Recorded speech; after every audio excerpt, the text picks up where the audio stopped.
poor girl slept in a playground every night. When a cold-hearted millionaire finds out why, he starts to cry.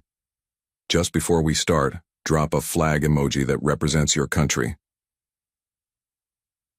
The marble floors of the Whitaker mansion echoed with emptiness, as James Whitaker's Italian leather shoes clicked down the hallway. At 42, he commanded the real estate market of the city with an iron fist, but the vastness of his home only emphasized what he lacked. "Cancel the charity dinner," James barked into his phone, pausing by the floor-to-ceiling windows that showcased the glittering cityscape below. "Tell them I'll double my donation instead."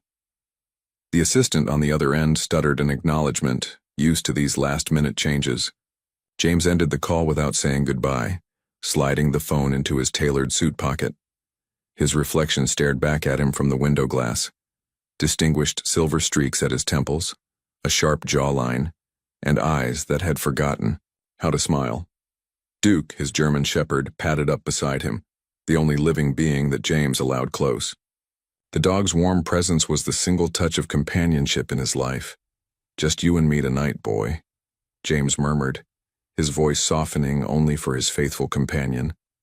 He reached down to scratch behind Duke's ears, a rare gesture of affection that no human had witnessed in years.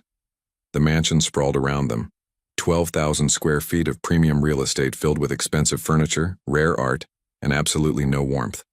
No family photos lined the walls. No children's laughter had ever filled these rooms. The housekeeper maintained everything in perfect order, but nothing about the space suggested that anyone truly lived here. In the kitchen, Mrs. Alvarez, his housekeeper of 15 years, was gathering her belongings to leave for the day. "Mr. Whitaker, I've prepared your dinner in the refrigerator. Just heat it up when you're ready." Her voice was professional, hiding the pity she felt for her employer. James nodded dismissively, but something on the counter caught his eye. A small framed photograph Mrs. Alvarez had accidentally left out of her purse. In it, she stood surrounded by children and grandchildren, her face transformed by joy. "Is this your family?" The question slipped out before he could stop himself. Mrs. Alvarez brightened. "Yes, from my grandson's birthday last weekend. 5 grandchildren now," she said proudly. Something shifted in James's expression, a flicker of emotion so brief that Mrs. Alvarez almost missed it. Longing, perhaps? Regret? "You should put that away," he said, his tone returning to its usual coldness. "And lock up when you leave." Later, as darkness fell, James clipped Duke's leash and headed for Oak Ridge Park. This nightly ritual was his only concession to routine that wasn't business-related. The park was usually empty at this hour, exactly as he preferred it. The November chill cut through his expensive wool coat, but James hardly noticed. His mind was already drifting to tomorrow's business acquisitions, calculating profits, planning his next corporate takeover. People feared him in boardrooms. His competitors dreaded his name. He had built his empire on being ruthless and uncompromising. Yet, as the city lights twinkled in the distance, an unfamiliar melancholy washed over him. The image of Mrs. Alvarez's family photo lingered in his mind. What would it be like to have people waiting for you? To have someone's eyes light up when you walked through the door? James shook his head, banishing the thought. He had chosen this path: wealth, power, independence. He didn't need the complications of relationships. He didn't need anyone.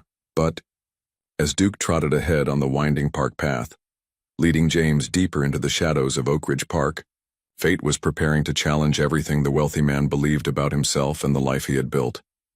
Little did he know that what awaited him on that cold night would shatter the walls he had so carefully constructed around his heart. As James followed Duke deeper into the park, the usual silence of his evening routine was broken by an unusual sight. Duke suddenly tensed, ears perked forward, attention fixed on a park bench partly hidden in the shadows of a large oak tree. "Duke, heel," James commanded, but for the first time, his loyal companion ignored him. The German shepherd trotted purposefully toward the bench, tail wagging. James squinted through the darkness. There was something or someone huddled there, a small figure curled up against the cold using a worn backpack as a pillow. "Hey!" James called out sharply. "This isn't a hotel." The figure startled and sat up quickly. In the dim glow of the distant park lamp, James found himself looking at a young girl, no more than 9 years old. Her clothes were tattered but clean, her face smudged with dirt and her eyes wide with fear. "I'm sorry, sir," she said, her voice surprisingly composed despite her obvious fear. "I wasn't causing any trouble."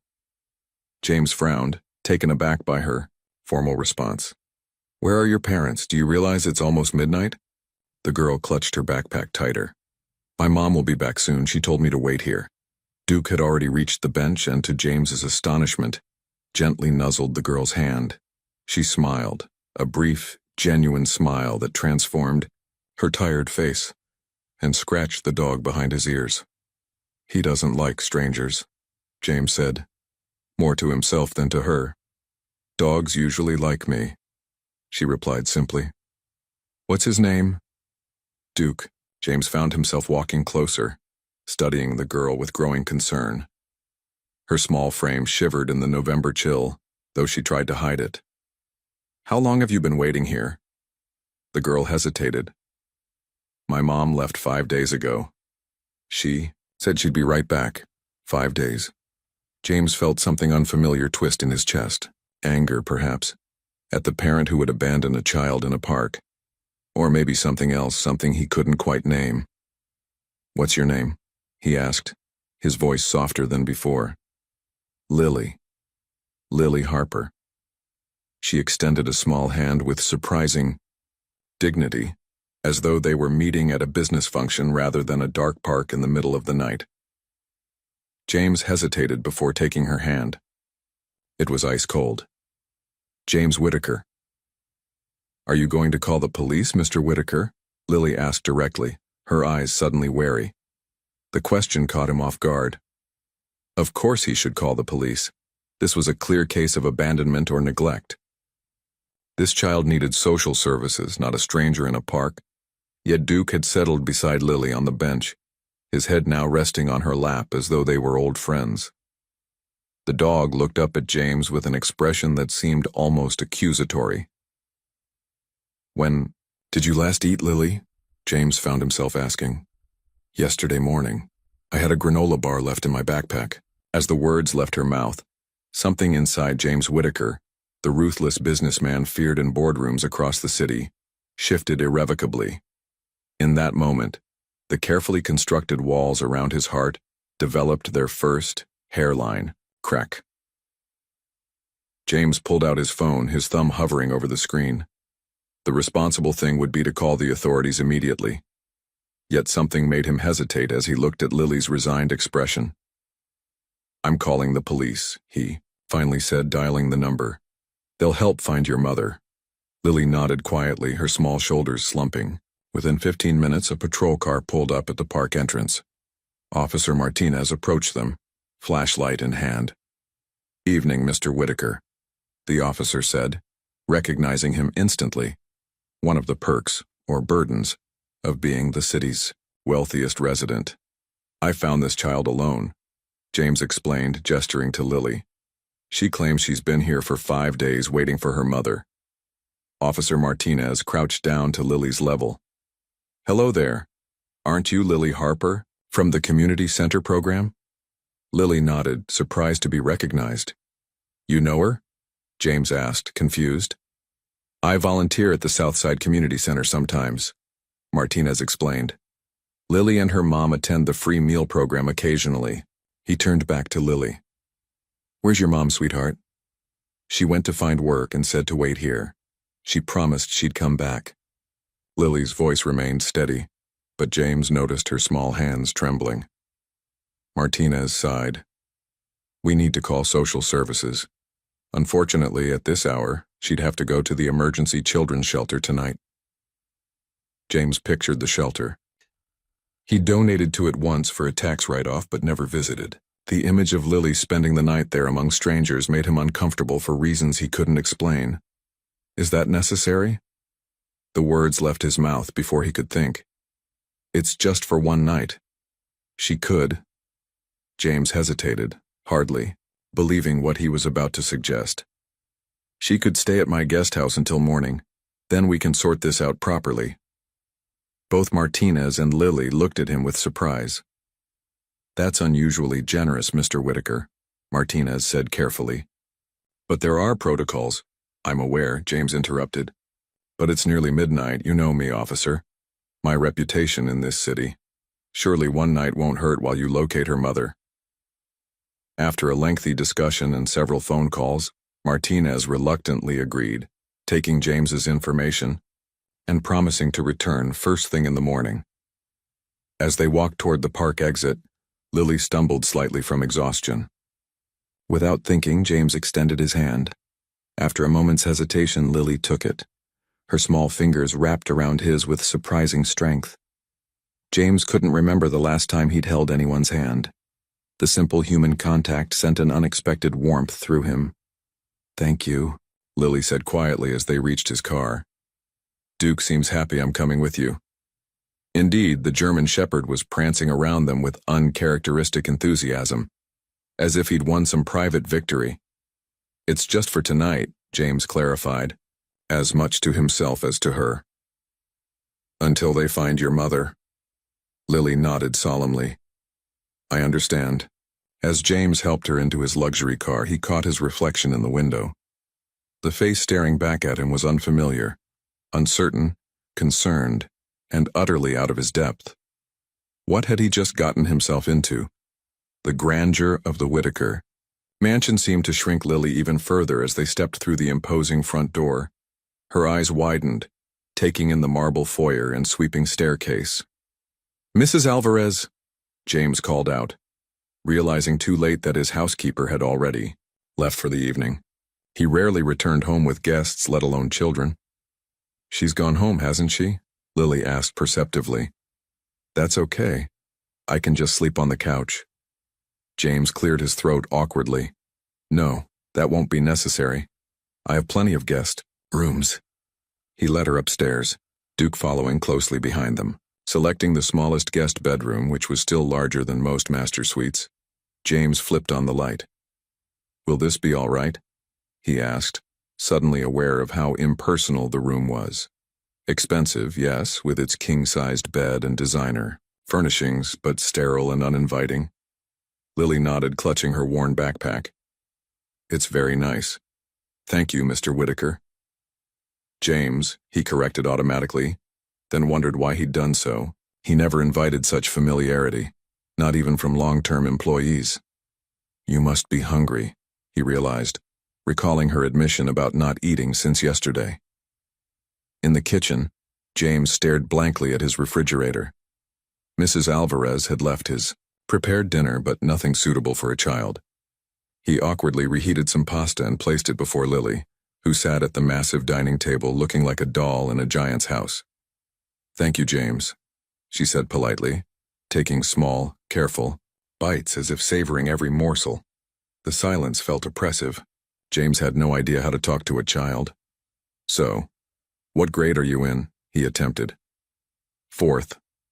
When I can go to school," Lily answered between bites. "I like math best."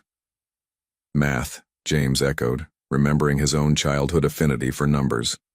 "That's good. Practical." Another silence fell. "Your house is very big for just one person," Lily observed. James shifted uncomfortably. "I like my space." "Don't you get lonely?" The direct question caught him off guard. "I have Duke," he replied defensively. Lily nodded thoughtfully. "Duke is nice, but dogs can't talk back." After dinner, James showed her to the bathroom, finding a new toothbrush in a drawer and awkwardly explaining how to adjust the shower temperature. He waited in the hallway, listening to make sure she didn't need help, feeling completely out of his element. When Lily emerged, dressed in the same clothes but with a clean face and damp hair, she unexpectedly wrapped her arms around his waist. "Thank you for helping me," she said, her voice muffled against his suit. James froze, his arms suspended in midair. He couldn't remember the last time someone had hugged him. Slowly, stiffly, he patted her shoulder. "You're welcome," he managed. "Get some sleep. We'll sort everything out tomorrow." Later, as James sat in his study with a glass of scotch, He noticed a small notebook that had fallen from Lily's backpack. Picking it up, he found pages filled with stories and drawings. Tucked inside was a worn photograph of a woman with Lily's same delicate features. Something about the woman's eyes struck him as hauntingly familiar, but he dismissed the thought, returning the diary to Lily's backpack. As he passed her room on the way to his own bedroom, he heard muffled crying. James paused, his hand raised to knock, then lowered it, paralyzed by his own emotional inadequacy. Instead, he slid down against the wall outside her door, sitting on the floor in his expensive suit, listening helplessly as the little girl cried herself to sleep. Morning light streamed through the windows of the Whitaker mansion, finding James sitting at his kitchen island, phone in hand, hair uncombed, a state in which his business associates would never have recognized him. He had barely slept, his mind churning with thoughts of the small girl sleeping upstairs and the haunting familiarity of the woman in the photograph. "Mr. Whitaker?" Mrs. Alvarez stopped short as she entered, staring at him in surprise. "You're up early." "Mrs. Alvarez," James responded, straightening. "We have a guest, a child, temporary situation." Before he could explain further, Lily appeared, in the doorway, Duke at her side as if he'd appointed himself her personal guardian. The German shepherd, normally aloof with everyone except James, had apparently switched his primary allegiance overnight. "Good morning," Lily said politely. Mrs. Alvarez's eyebrows shot up, but her professional demeanor quickly returned. "Good morning, young lady. Would you like some breakfast?" While Lily ate pancakes that Mrs. Alvarez whipped up, James made 2 phone calls. The first was to Officer Martinez, who informed him that they'd found no trace of Emma Harper yet but were continuing to search. The second call was to his office. "Rebecca, clear my schedule today," he instructed his assistant. "Family emergency." Rebecca's stunned silence spoke volumes. In 15 years, James Whitaker had never missed work for personal reasons. After breakfast, a freshly showered and properly dressed James led Lily to his home office. "I'm going to help find your mother," he explained, his tone more gentle than any of his employees would have believed possible. "Can you tell me more about her? Where she works, friends she might be with?" Lily's face clouded. "Mom works lots of places, cleaning houses, sometimes restaurants." She hesitated. "We moved a lot. The last apartment had black mold, so the landlord let us out of the lease, but we couldn't find another place we could afford." James felt a twinge of discomfort. As one of the city's largest property developers, he knew exactly how the housing market squeezed people like Emma Harper. "Any relatives? Friends who might know where she is?" Lily shook her head. "Just us. Mom says we're all we need." By mid-morning, James had called Sarah Chen, a private investigator he occasionally hired to vet business partners. If anyone could find Emma Harper, it would be Sarah. "A missing person case, that's different for you," Sarah remarked over the phone. "Just find her," James replied tersely, before catching himself and adding, "Please." Sarah arrived within the hour, a compact woman with sharp eyes and a no-nonsense attitude. James appreciated that she didn't ask unnecessary questions when he explained the situation, simply nodding and requesting a recent photo of Emma. "All I have is this," James said, showing her the photograph from Lily's diary. Sarah studied it, then took out her phone to capture an image. "I'll start with employment records, hospital admissions, and recent arrests," she said matter-of-factly. Given that she hasn't returned for her daughter in 5 days, one of those is likely. James flinched at the bluntness but nodded. "Keep me updated hourly." While Sarah began her search, James faced a more immediate dilemma: what to do with Lily. Officer Martinez had called again, explaining that without evidence of abandonment, social services couldn't intervene yet, especially since Lily was in safe accommodations. "I'm not equipped to watch a child," James muttered, running a hand through his hair as he returned to the living room where Lily sat reading a book from his shelves. "I don't need watching," Lily said, looking up. "I take care of myself a lot. Mom calls me her little grown-up." Something about that statement made James's chest tighten painfully. A 9-year-old shouldn't have to be grown up. Their awkward domestic arrangement was interrupted when James's phone rang. It was Rebecca, his assistant. "Mr. Whitaker, I'm sorry to disturb you, but the Westridge investors are threatening to pull out if you don't personally attend today's meeting." James sighed. The Westridge deal was worth millions. "Fine. I'll be there in an hour." Hanging up, he turned to Lily. "I need to go to work for a bit. Mrs. Alvarez will stay with you." Lily nodded understandingly, but her eyes betrayed a flash of fear that James recognized all too well, the fear of being left behind. "I'll come back," he found himself promising, "and we'll have dinner together." The Westridge meeting dragged on interminably. Throughout the negotiations, James found his mind wandering to the little girl waiting at his home. When his business partner, Alexander Reed, made a snide comment about James's sudden interest in charity cases. After hearing about Lily, James felt a surge of protective anger that surprised him. "That charity case has more dignity than most adults I know," he snapped, causing a stunned silence around the boardroom table. By late afternoon, James had signed the Westridge deal and was heading home, 2 hours earlier than he'd ever left the office in the past decade. On the way, he impulsively stopped at a department store, emerging with bags of children's clothing and a stuffed elephant that the saleswoman had assured him was what girls her age love. When he arrived home, he found Lily at the kitchen table surrounded by papers. "What's all this?" he asked, setting down the shopping bags. "Homework," Lily explained. "Mrs. Alvarez called my school and they sent over what I've missed." James felt a rush of gratitude toward his housekeeper, who stood at the counter preparing dinner, a knowing smile on her face. That night, as they ate dinner together, Lily's nightmare shattered the tentative peace they'd established. Her terrified scream brought James running to her room, where he found her tangled in the sheets, eyes wide with fear. "She's not coming back," Lily sobbed as James awkwardly sat on the edge of her bed.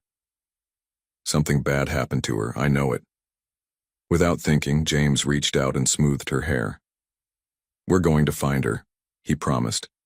"I have the best person in the city looking for her right now." As Lily's tears subsided, she leaned against his shoulder, the simple gesture of trust undoing him completely. James Whitaker, who had built his reputation on being heartless, found himself holding a trembling child until she fell asleep, wondering how his carefully structured life had changed so dramatically in just 24 hours. James's cell phone vibrated just as he was pouring his morning coffee. Sarah Chen's name flashed on the screen. "I found her," Sarah said without preamble. "Where?" James asked, stepping away from the kitchen where Lily was eating breakfast with Mrs. Alvarez. "That's where it gets complicated," Sarah replied, her normally confident voice hesitant. "I need to see you in person, alone." An hour later, James sat across from Sarah in his downtown office, staring at the file she'd placed before him. "Emma Harper is actually Emily Hartman," Sarah explained, tapping the document. "She changed her name about 9 years ago." James froze, the name hitting him like a physical blow. "Emily Hartman? You know her," Sarah observed, studying his reaction. "We dated in college," James said quietly, memories flooding back unbidden. Emily's laugh, the way she'd drag him away from his textbooks to watch the sunset, their plans to travel after graduation. "It was 20 years ago," Sarah nodded. "That explains a few things. Look at the timeline." James flipped through the pages, his heart pounding as the facts aligned with devastating clarity. The birth certificate, listing Lily's age as 9 years. Emily's name changed shortly after Lily was born. The timing of their breakup 20 years ago, when James had chosen his career ambitions over their relationship. "Are you saying—" James couldn't finish the sentence. "DNA would confirm it," Sarah said gently, "but the timing certainly suggests Lily could be your daughter." James stood abruptly, turning to face the window. The city skyline, his empire, stretched before him, suddenly meaningless. "Where is she now?" he asked, his voice barely audible. "County General Hospital," Sarah replied. "She was brought in unconscious 5 days ago after an accident at a construction site. No ID was found, so she was admitted as a Jane Doe. She was working under the table for Meridian Construction. Meridian is one of my subsidiaries, James said hollowly. Yes, Sarah confirmed.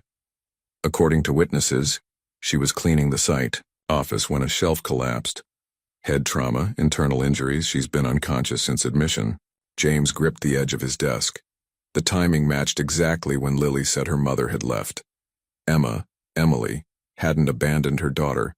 She'd been lying in a hospital bed, unidentified, while Lily waited faithfully on that park bench.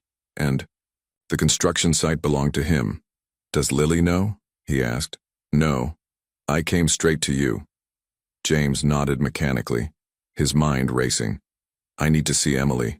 Alone first. At County General, James followed a nurse down a sterile hallway to a room at the end. Inside, lying motionless on the bed, was a woman he hadn't seen in 20 years, yet recognized instantly. Emily's face was thinner, lined with years of struggle, but unmistakably the same woman he'd once loved.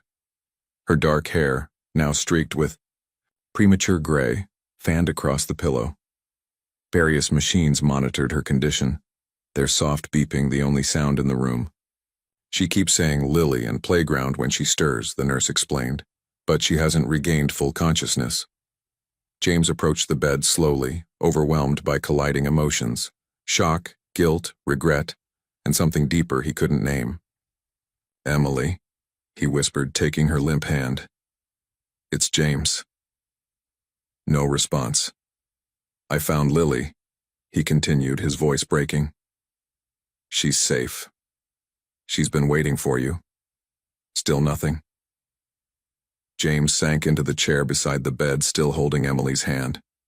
I'm so sorry, he whispered, for everything, for what happened between us, for not being there. The weight of 20 years of choices crashed down on him. He had chosen ambition over love, wealth over connection, power over family, and while he'd built his empire, Emily had raised their daughter alone. Their daughter. The reality of it struck him anew. He had a child. A daughter he'd never known existed. As James left the hospital, a single question consumed him. What would he tell Lily? James sat in his car outside the hospital, his hands trembling on the steering wheel. The image of Emily lying unconscious, so different from the vibrant woman he'd once known, haunted him. He picked up his phone and called Mrs. Alvarez. How is Lily? He asked. She's fine, Mr. Whitaker. We're baking cookies. She's a special child. James swallowed hard. I'll be home soon. Thank you for looking after her. Before driving home, James made another stop at Meridian Construction's main office. He stormed past the receptionist, ignoring her protests, and burst into the site manager's office.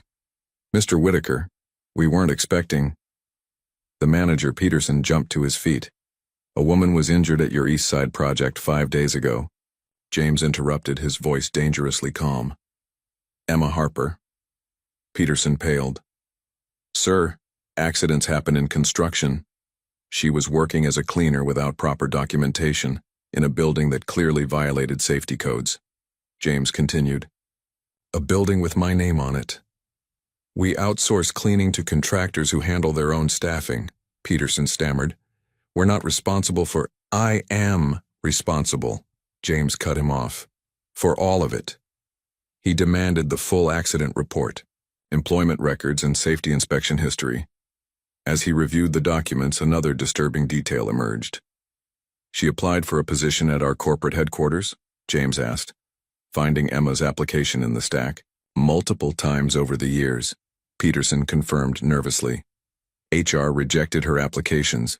No college degree, spotty work history. James felt physically ill. While he'd been building his fortune, Emily had been trying to reach him through his own company, only to be turned away by layers of corporate bureaucracy he'd established. The drive home was a blur. James's mind raced with all that he'd learned and the decisions that loomed before him.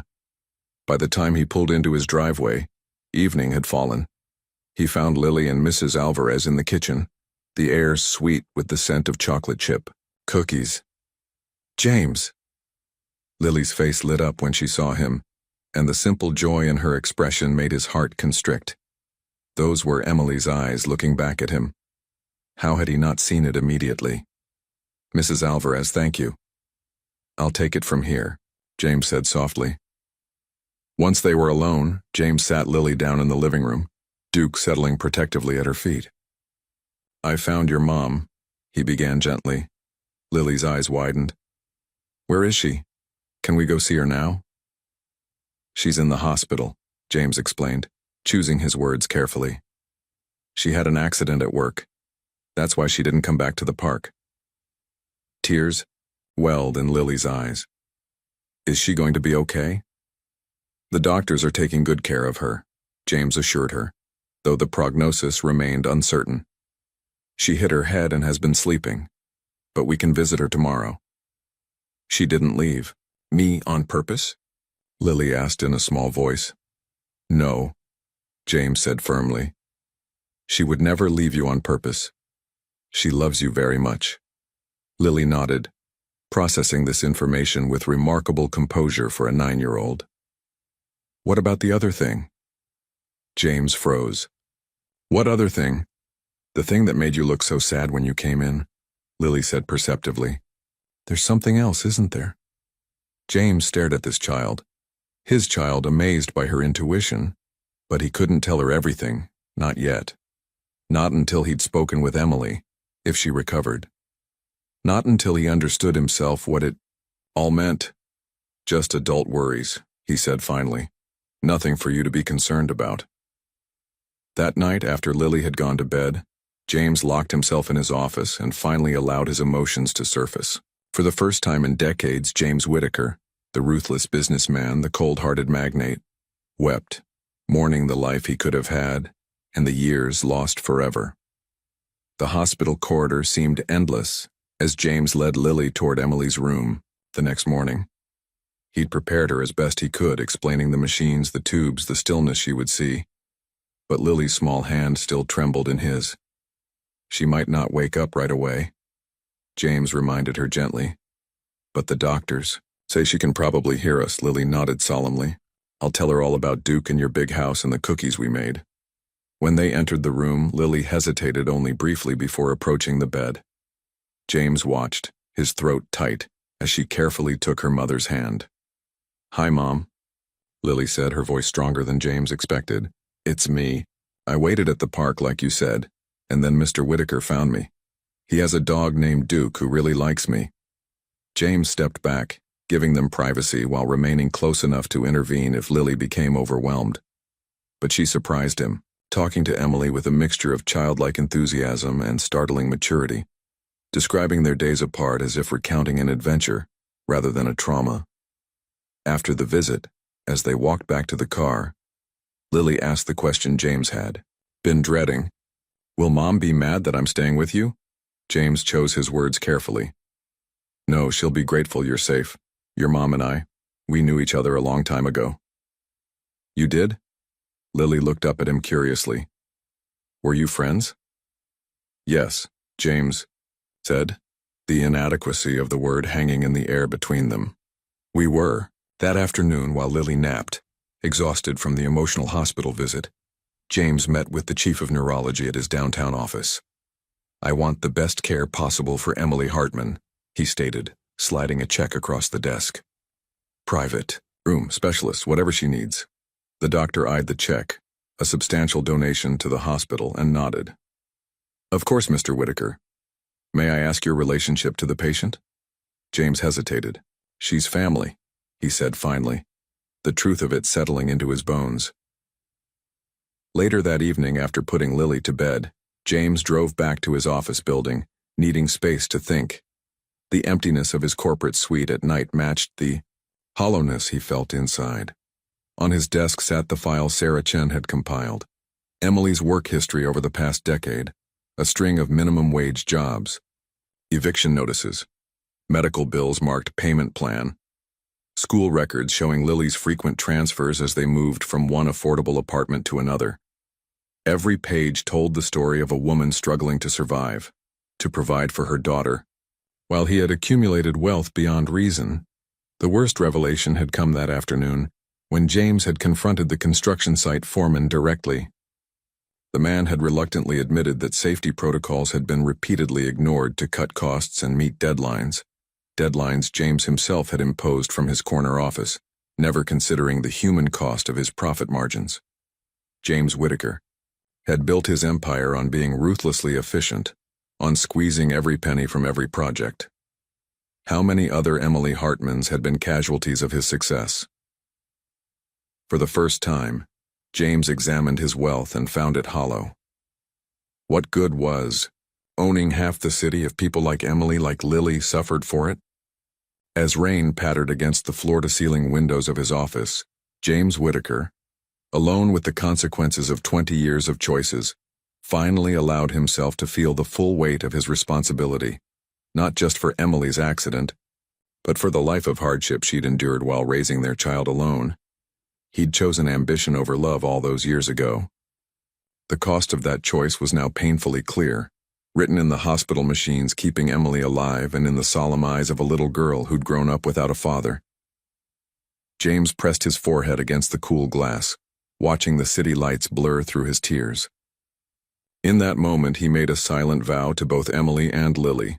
Whatever happened next, he would make it right. Somehow he would make it right. "Why don't you have any pictures on your walls?" Lily asked one evening, a week after they'd found Emily. They were in James's home office, Lily drawing at a small table he'd set up for her while he worked. James looked up from his laptop, startled by the question. "I never thought about it," he answered honestly.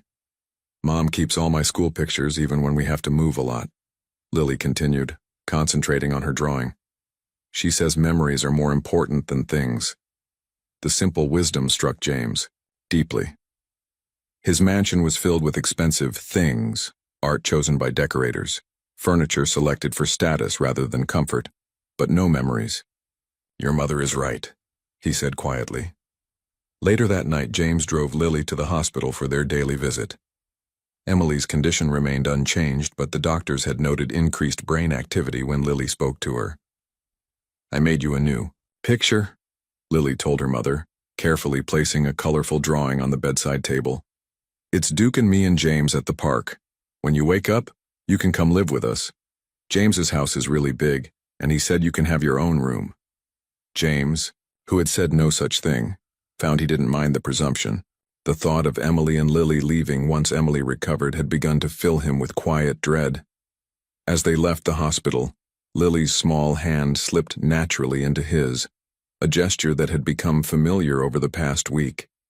In just days, they had developed routines and rituals. Breakfast together before James went to work, now for shortened days, afternoon homework sessions, evening visits to the hospital. "James?" Lily asked as they walked through the parking garage. "Did you ever love someone?" The question caught him off guard. "Why do you ask?" Lily shrugged.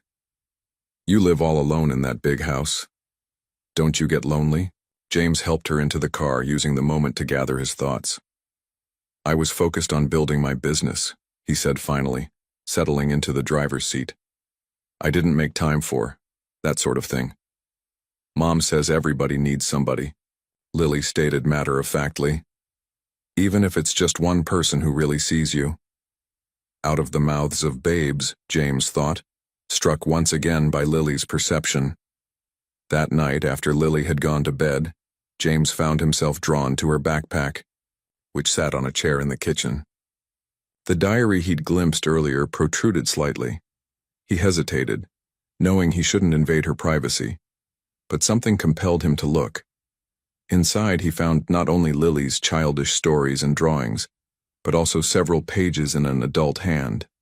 Emily's journal entries interspersed with her daughter's. His eyes caught his own name and he froze. Saw James Whitaker on the business page today. His company just acquired another downtown building. I wonder if he ever thinks about what might have been. If he knew about Lily, would it matter to him now? Sometimes I see him in her, the determined, set of her jaw, the way her mind works with numbers. I never told her about him. What would be the point? He made his choice long ago. James closed the diary, his hands trembling. Emily had recognized their daughter's resemblance to him, had seen him in Lily's mannerisms and talents.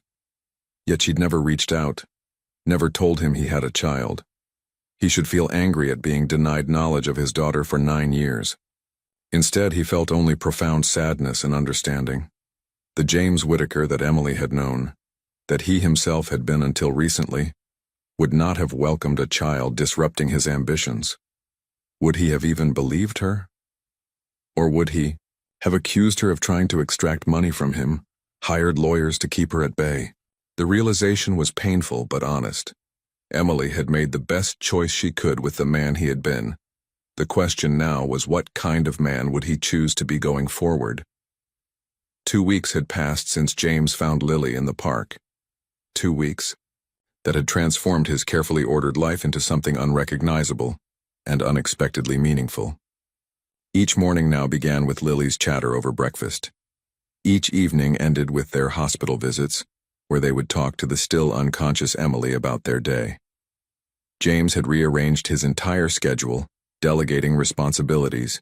He'd never trusted to anyone before, leaving the office by 4 o'clock to pick Lily up from the private tutor he'd arranged.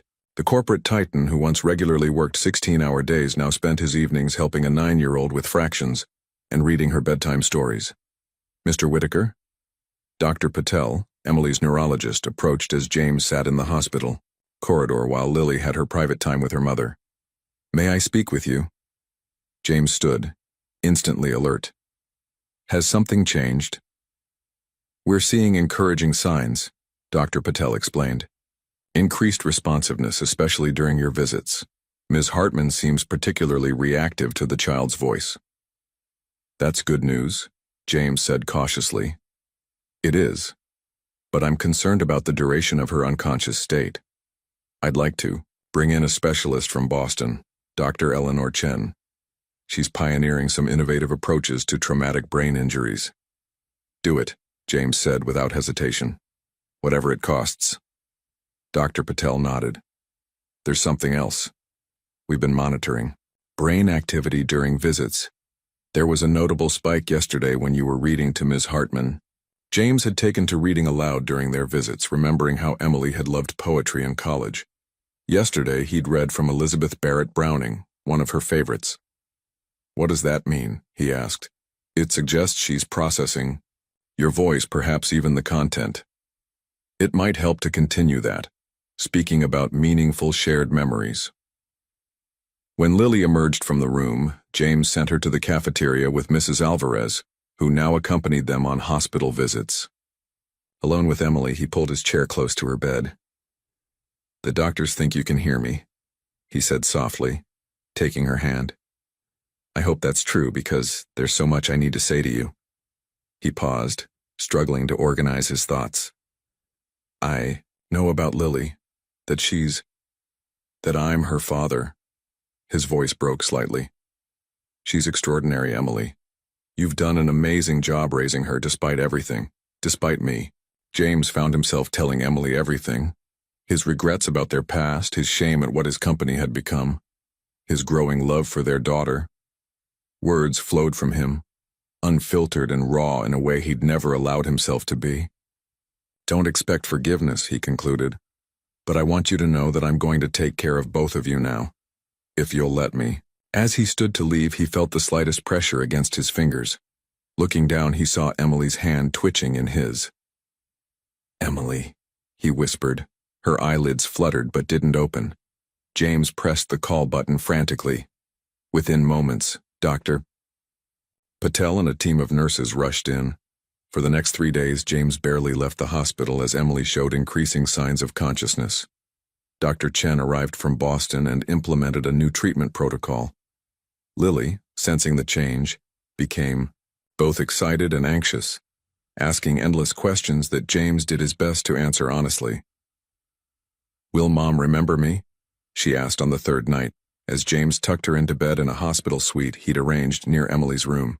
Of course she will, James assured her, though the doctors had warned that memory issues were possible. You're unforgettable. Lily regarded him seriously. Will she be mad that I've been staying with you? James hesitated. He still hadn't told Lily about her parentage, feeling that Emily should be part of that conversation. Your mother wants what's best for you. She'll be happy you were safe. The breakthrough came on a quiet Tuesday morning.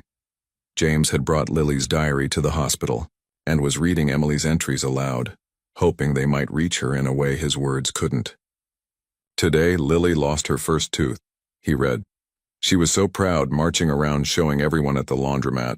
We couldn't afford the tooth fairy, but I left a note saying her smile was so beautiful that the tooth fairy left it as a gift, for me instead. She believed it completely. James? The whispered word was so faint he almost missed it. James looked up from the diary to find Emily's eyes open, confused but unmistakably conscious. Emily, he breathed, hardly daring to believe it. You're awake. Her gaze darted around the room. Lily? She asked, her voice raspy from disuse. She's safe. She's here, just down the hall, James assured her quickly, pressing the call button.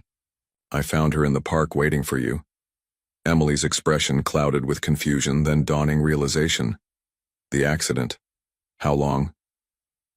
Almost 3 weeks, James answered gently. You've been unconscious. Tears filled her eyes. Lily was alone. For 3 weeks? No, James said firmly, taking her hand. She's been with me at my house. I've been taking care of her. Emily's eyes widened as full recognition set in. James Whitaker? Before he could respond, the medical team rushed in, forcing James to step back as they examined Emily. He used the moment to text Mrs. Alvarez, asking her to bring Lily immediately. 20 minutes later, as the doctors finished their initial assessment, Lily burst into the room, stopping short at the sight of her mother awake and sitting up slightly, against the pillows. Mom, she whispered, as if afraid speaking too loudly might break the spell. Lily! Emily's voice trembled, her arms opening.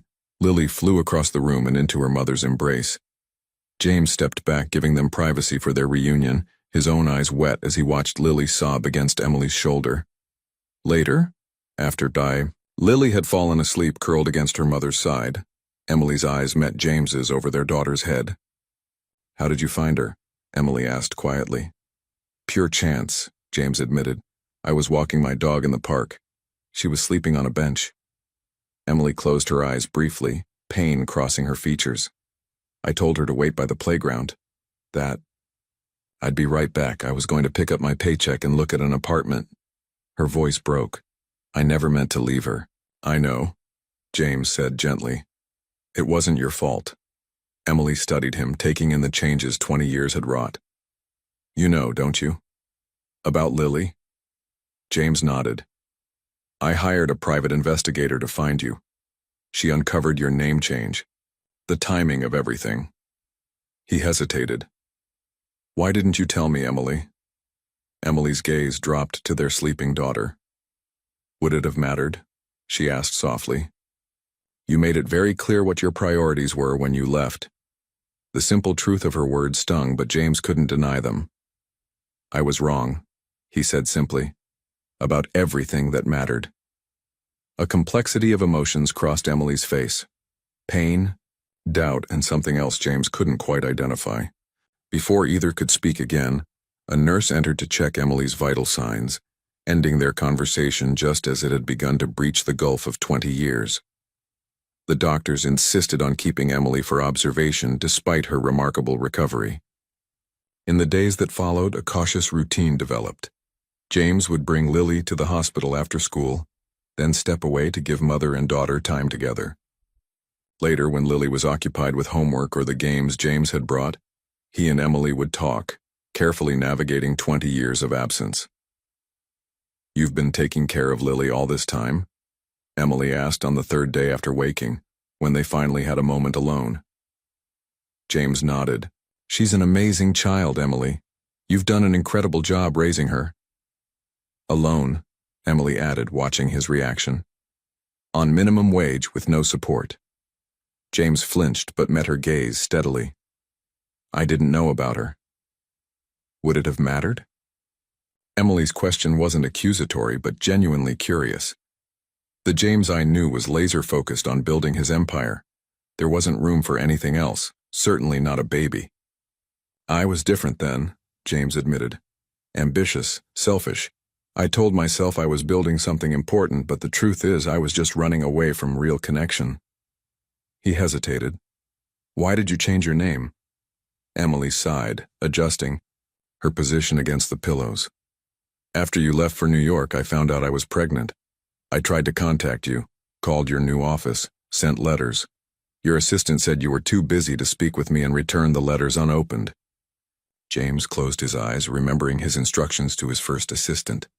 Screen all personal contacts, focus only on business.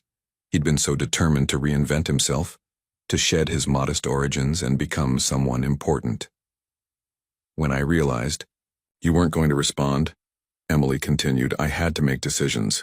My parents had just died, I had no family support, and I was pregnant with the child of a man who'd made it clear I wasn't part of his future. So you changed your name, James supplied, the weight of her isolation settling on him. Emily nodded. Fresh start. I moved upstate, had Lily, worked whatever jobs I could find. It was hard, but we managed. Until recently, James said gently. Emily's eyes filled with tears. The economy, housing costs, everything got harder. We lost our apartment, couldn't find another we could afford. I was working 3 jobs and still falling behind. She looked away.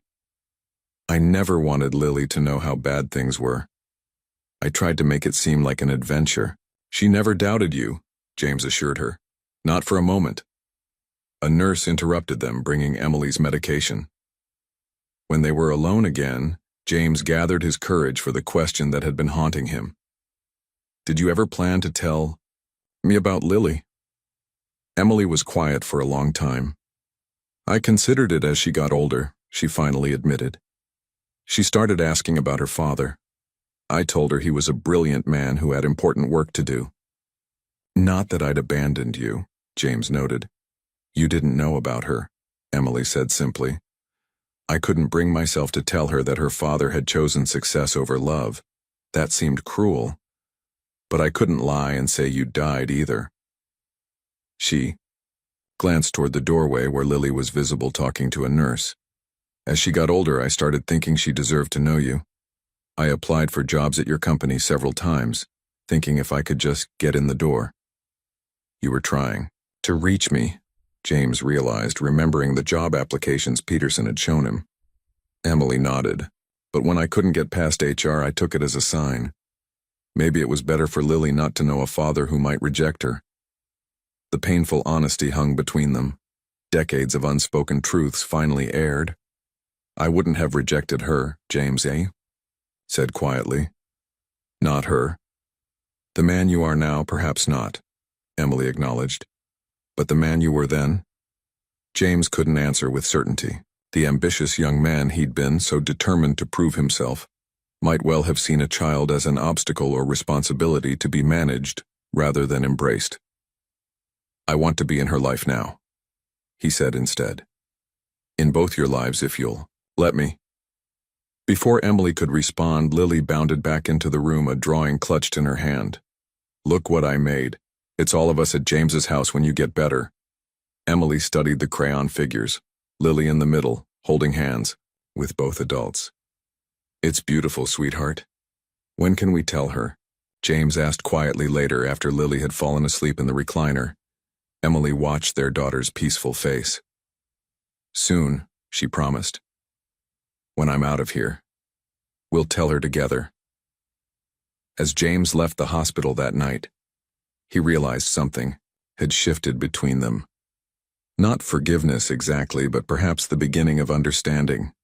The past couldn't be changed, but for Lily's sake and perhaps their own, they might find a way forward together. Mr. Whitaker, there's a situation that requires your attention. Rebecca's voice over the intercom interrupted James's morning meeting. I'm in the middle of something, he replied, glancing at the executives around his conference table. Sir, it's on the front page of the Business Journal. 10 minutes later, James stared at the headline. Real estate mogul discovers long-lost daughter. Below was a photo of him and Lily leaving the hospital. How did they get this? James demanded. Rebecca shrugged helplessly. Someone at the hospital, maybe? It quotes sources close to the family, saying you've discovered you have a 9-year-old daughter with a former girlfriend who was recently injured at one of your construction sites. James grabbed his coat. Cancel everything. I need to get to the hospital before Emily sees this. He was too late. When he arrived, Emily was sitting up in bed, the newspaper in her lap, her expression unreadable. I was going to tell you, James began. I've been trying to keep the press away, but it's fine, Emily said quietly. I knew this would happen eventually. You're too high profile for it to stay secret. Where's Lily? James asked, glancing around. With the child life specialist. They're doing art therapy. Emily folded the newspaper. We need to tell her today, James, before she hears it from someone else. That afternoon, they sat together on Emily's hospital bed, Lily between them, puzzled by their serious expressions. Sweetheart, Emily began gently. Remember how you've asked about your father before? Lily nodded, her eyes darting between them. The truth is, Emily continued, choosing her words carefully, James and I knew each other a long time ago, before you were born. Lily's brow furrowed. You were friends like you said, right?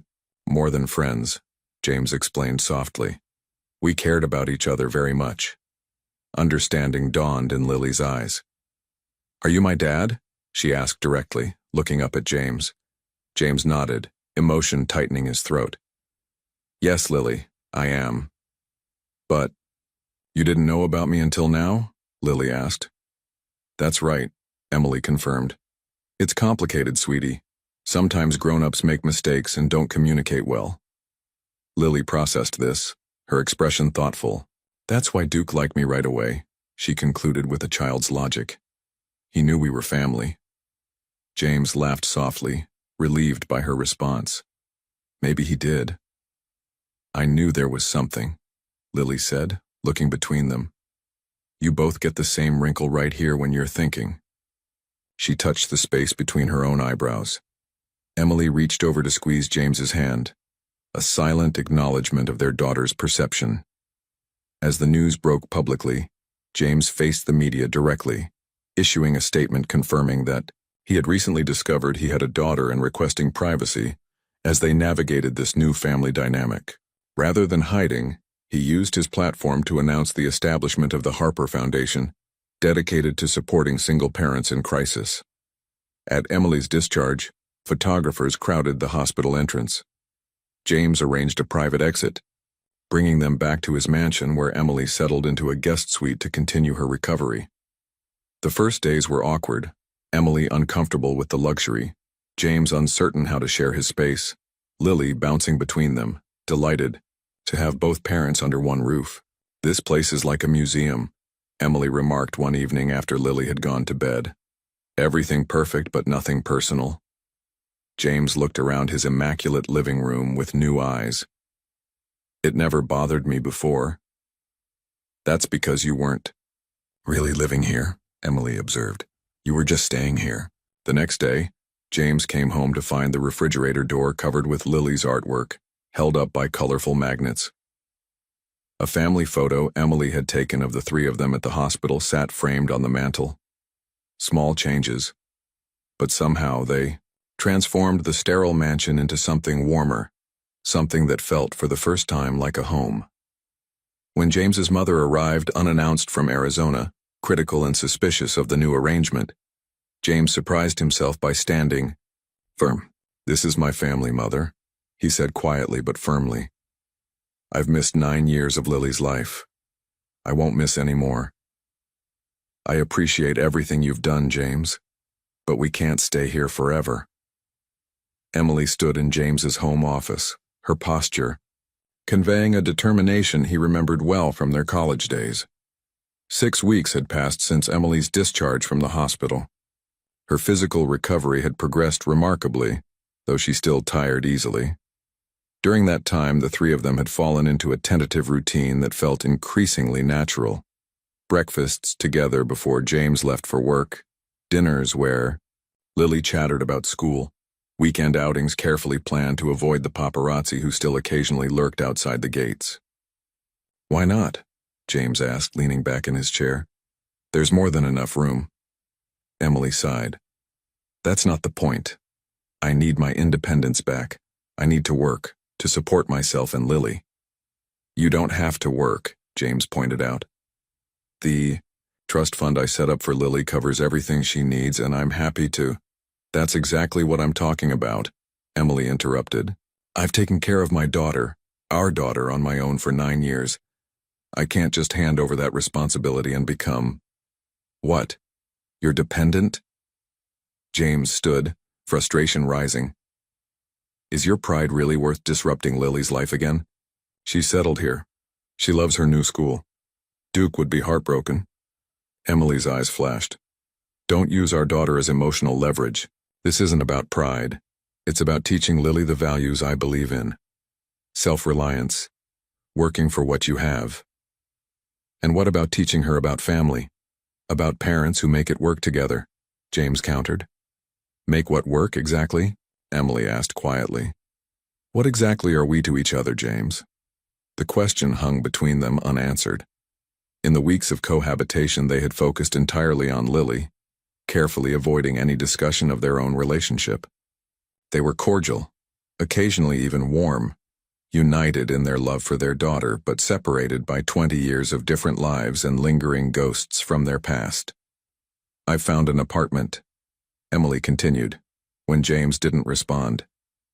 It's in Oak Ridge, close enough that Lily can stay in her school. 2 bedrooms, affordable. Oak Ridge, that area is… James began. Not up to your standards? Emily finished sharply. I was going to say far from your doctor's, James replied evenly. Emily looked away, some of her defensiveness fading. I need to stand on my own feet again, James. Surely you can understand that. Before James could respond, they heard the front door slam and Lily's voice calling out. Their argument would have to wait. That evening, while helping Lily with homework, James found himself distracted, turning over Emily's words in his mind. Had he been trying to control everything, just as he did in business? Was his insistence that they stay merely another expression of his need to manage every situation? Dad? Lily's voice pulled him back. You're not listening. I'm sorry, sweetheart. The term dad still gave him a warm jolt. Lily had adopted it naturally after learning the truth, as if making up for lost time. Are you and Mom fighting? Lily asked directly. James sighed. Lily missed nothing. We're having a disagreement, he admitted. Adults do that sometimes. About us moving out, Lily stated, not asking. James nodded, surprised, but not shocked that she knew. Your mom wants her own place. And you want us to stay, Lily concluded. I heard you talking. The walls here are pretty thin, you know. I thought the walls in this place were solid concrete, James said, attempting humor. Not when you both get loud, Lily replied seriously. Mom doesn't like feeling like she owes you. She's always been like that. James studied his daughter. And what do you think? Lily considered this. I like it here. I like having both of you. But Mom's been sad lately, even though she tries to hide it. Later that night, after Lily had gone to bed, James found Emily on the terrace, wrapped in a blanket against the autumn chill. Lily knows we're arguing, he said, sitting beside her. Emily nodded. She would. She's always been attuned to emotional undercurrents. Comes from years of having to read how much money was left by my expression when I checked the bank account. The frank assessment hit James hard. I've been thinking about what you said, he offered, about needing your independence. And, Emily prompted, I understand. I don't like it, but I understand. He paused. But I'd like to counter-propose. What about the guest house? It's separate, has its own entrance. You could have your space, but still be close, for Lily's sake. Emily considered this. And what? About us, James? We've been playing house for Lily's benefit, but we've barely talked about what happened between us all those years ago. I thought we had, James said carefully. I was ambitious and selfish. I chose career over everything else. That's what happened, Emily agreed. But we haven't talked about how it felt, how it still feels. She turned to face him fully. Do you know what it did to me when you left? When you cut off all contact? When I found out I was pregnant and couldn't reach you? The pain in her voice broke something open in James. Tell me, he said softly. I need to hear it. Their conversation lasted well into the night, painful truths emerging that had been buried for decades. Emily's sense of abandonment, James's fear of the vulnerability that love required, the defensive walls both had built in the aftermath of their breakup. When tears came, from both of them, they were cleansing rather than bitter. As dawn approached, they had reached no firm resolution about living arrangements, but something had shifted between them. A clearing of old debris, making space for something new to possibly grow. The decision was ultimately made for them the next day when Lily, having heard enough of their debate, took matters into her own hands. At dinner, she presented a carefully drawn family contract, stipulating that Emily and she would move into the guest house on a trial basis, with clearly defined spaces and roles for everyone.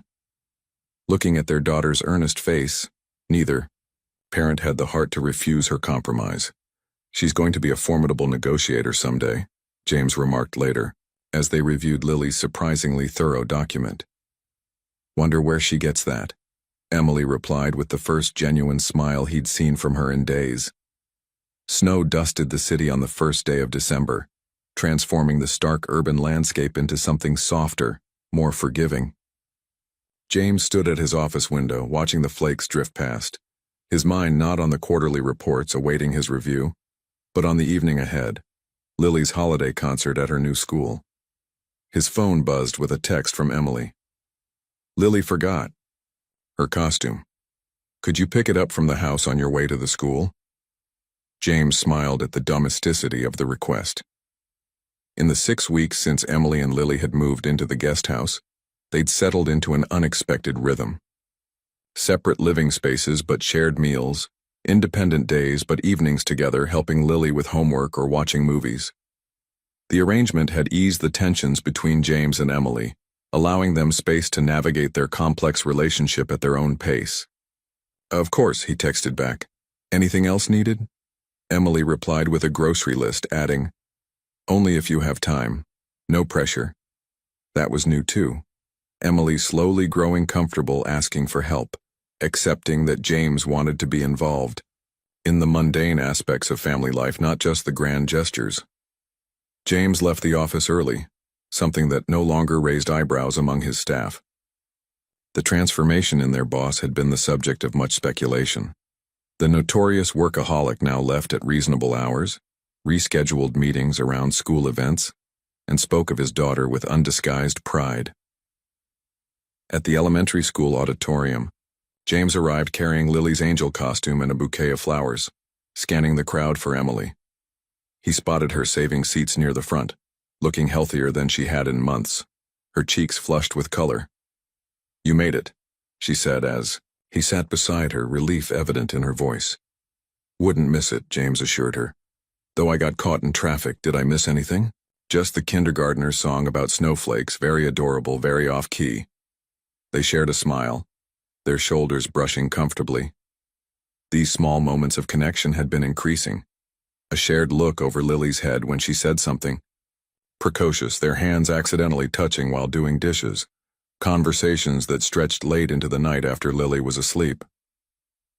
When Lily's class took the stage, James felt an unexpected lump in his throat. His daughter stood in the second row, her angel wings slightly crooked, her face solemn with concentration as she performed the choreographed movements. Emily reached for his hand without looking, squeezing it as if she knew exactly what he was feeling. She's incredible, James whispered. She is, Emily agreed softly. After the performance, as Lily accepted their praise with a mixture of embarrassment and pride, James noticed her teacher approaching. Mr. Whitaker, Ms. Harper, the woman greeted them. Lily did wonderfully tonight. Thank her. You, Emily replied warmly. She practiced those songs constantly. I wanted to personally invite you both to our classroom holiday party next week, the teacher continued. Lily mentioned you might be able to help, Mr. Whitaker. James looked down at his daughter questioningly. I told her you'd help with the decorations, Lily explained. Since you're good at building things. James felt a rush of pleasure at being needed for something so ordinary. I'd be happy to, he confirmed. After saying goodbye to the teacher, James turned to his family. I have something I'd like to show you both before we go home, he said. A surprise. What kind of surprise? Lily asked, her concert fatigue instantly forgotten. You'll see. James drove them to the east side of the city, an area of mixed development, where one of his company's newest projects was under construction. As they pulled up to the fenced site, Emily frowned in confusion. Why are we at a construction site at night? James parked and led them to a viewing platform he'd had installed. Floodlights illuminated the partially completed complex. This is my newest project, he explained. Or rather, Whitaker Development's newest project. Lily pressed her face against the safety glass. It's big. What's it going to be?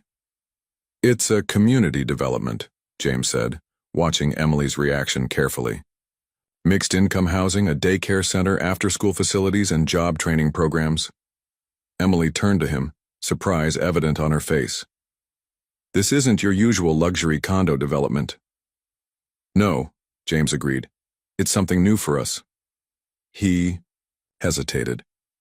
The community center will be named after Lily. Really? Lily bounced excitedly. I get a building? A portion of a building, James corrected with a smile. But an important portion. Emily studied the site, then looked back at James, with new understanding.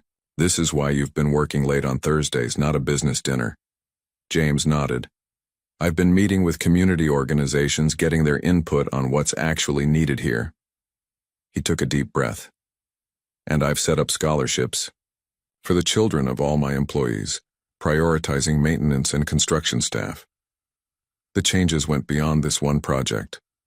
Since finding Lily and reconnecting with Emily, James had begun examining his business practices through a new lens. The ruthless efficiency that had built his fortune suddenly seemed hollow when he considered the human cost. He'd implemented living wages across all his properties, established safety protocols that exceeded industry standards, and begun investing in affordable housing initiatives. Why didn't you tell me about this? Emily asked softly. James shrugged, suddenly self-conscious.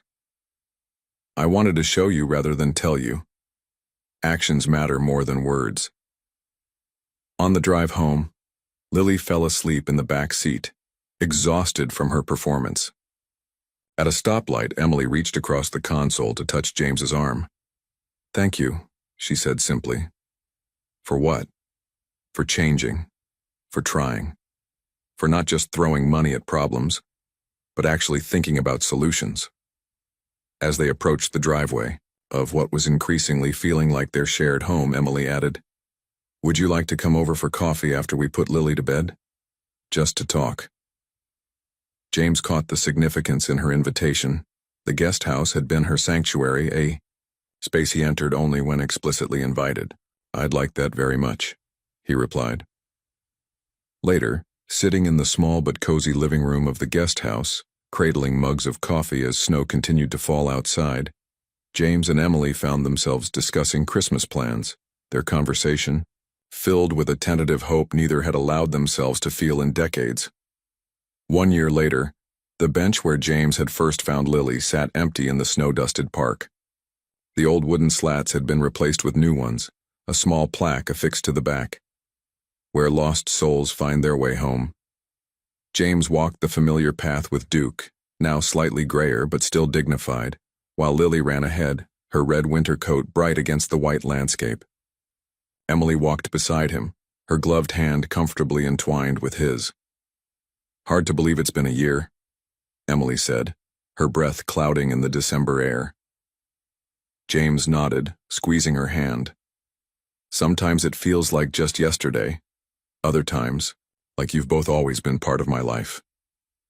They reached the bench and sat down, watching Lily attempt to teach Duke to catch snowflakes. The past year had brought changes none of them could have imagined on that fateful night. The guest house arrangement had gradually evolved, with Emily and Lily spending more nights in the main house until the separation between their living spaces became a formality rather than a reality. James's company had transformed too. Whitaker Development was now known not just for luxury properties but for its community-focused initiatives and ethical business practices. The day James had fired Peterson and several other executives for continuing to cut corners on worker safety had made headlines, but the message was clear. The old way of doing business was over. Emily now ran the Harper Foundation, which provided emergency assistance to families in crisis. Her personal experience made her uniquely qualified to understand what families truly needed in their most vulnerable moments. "Do you ever wonder what would have happened if I hadn't been walking Duke that night?" James asked, watching their daughter's carefree play. Emily considered this. "I probably would have lost custody of Lily when they found me in the hospital. You might never have known about her." She turned to face him. "But I like to think we would have found our way to each other eventually." "How so?" "I believe some connections are meant to be, even if the path getting there isn't straight," Emily replied. "We needed to become different people before we could be right for each other again." James reached into his pocket, feeling the small, velvet box he'd been carrying for weeks, waiting for the perfect moment. This bench, where everything had begun, suddenly seemed exactly right. "Emily," he began, shifting to face her fully. "When I found Lily here, I thought I was rescuing a lost child. I didn't realize I was the one being saved." Emily's eyes widened as he withdrew the box and opened it, revealing a simple but elegant diamond ring. "I'm not asking because of Lily, or because it's the proper thing to do," James continued. "I'm asking because this year has shown me what I was missing all those years of pursuing wealth and power. Real connection, love, family." He took a deep breath. "Will you marry me? Not for convenience, not for appearance, but because I love you, both the girl I knew in college and the strong woman you've become." Emily's eyes filled with tears that caught the winter sunlight. "Are you sure? Your life was so orderly before we crashed into it." "Orderly and empty," James replied. "I don't want order if it means living without you both." "Yes," Emily whispered. "Yes, I'll marry you." As James slipped the ring onto her finger, Lily came running back, Duke bounding beside her. "Did you ask her?" she demanded, her cheeks flushed with cold and excitement. "Did she say yes?" James laughed. "You knew, Dad?" Lily rolled her eyes in exaggerated patience. "You asked me for permission last week, remember? Plus, you're not very sneaky about hiding jewelry boxes." As they walked home together through the gently falling snow, James reflected on the transformative journey of the past year. The man he had been, isolated in his wealth, devoid of genuine connection, was gone, replaced by someone who understood that true wealth couldn't be measured in property holdings or bank balances. It was here, with his daughter's mitten-covered hand in his right hand and his fiancée's grasp in his left, that James Whitaker finally found what his success had never been able to provide: a sense of belonging, purpose, and unshakable joy. The park around them was now part of a revitalized community space, with a playground and family shelter constructed by Whitaker Development. Where there had once been only a lonely bench in the darkness, there was now light, laughter, and the promise of new beginnings for many families beyond their own. The circle was complete.